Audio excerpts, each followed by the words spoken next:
our speakers. Bob, can you So, open the mic? yeah, good. So, our first community good news, Kim Strubel, come on up.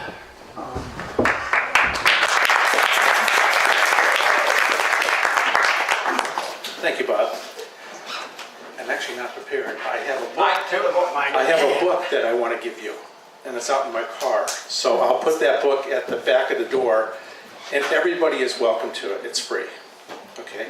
I wrote it, and it's about a child who travels in Africa and just plants seeds of hope.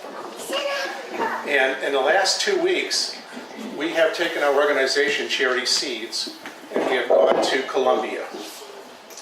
And in 2 weeks, we are starting to bring permaculture gardens to 35 orphanages. And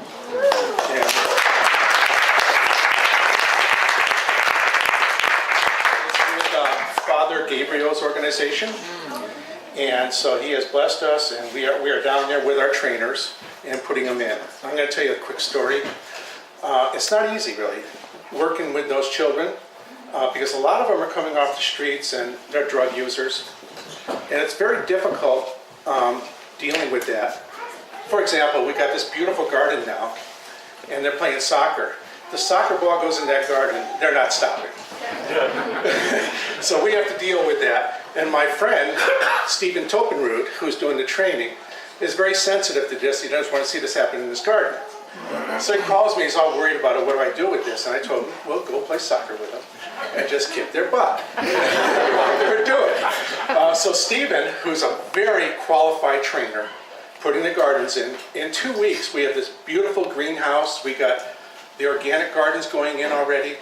And Stephen is very sensitive to what's happening there. So he leaves for a weekend to kind of gather his thoughts on how to deal with this hard group of men.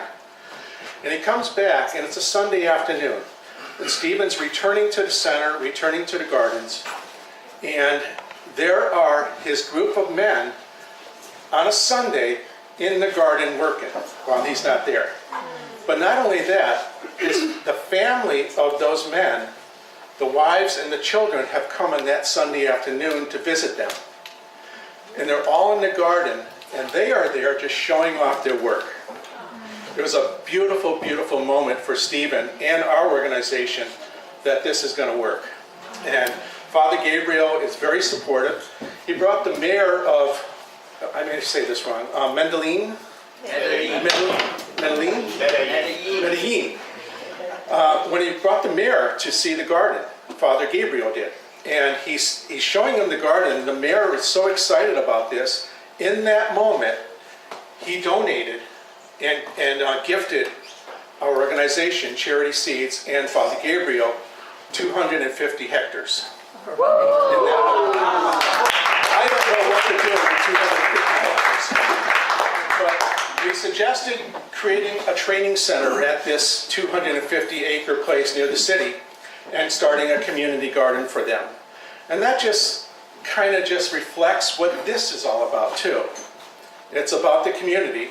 And that's what we're trying to reflect down there too. So the program is going beautifully. In Africa, we have about 7 orphanages going. Again, we put in the last 6 years, we put in about 17,000 farms in Kenya. And that's going really well. I love the program of going to orphanages. I'm surprised no one thought of bringing permaculture and organic farms to orphanages before, because it is the solution to helping these children. They learn how to do it themselves. That's it.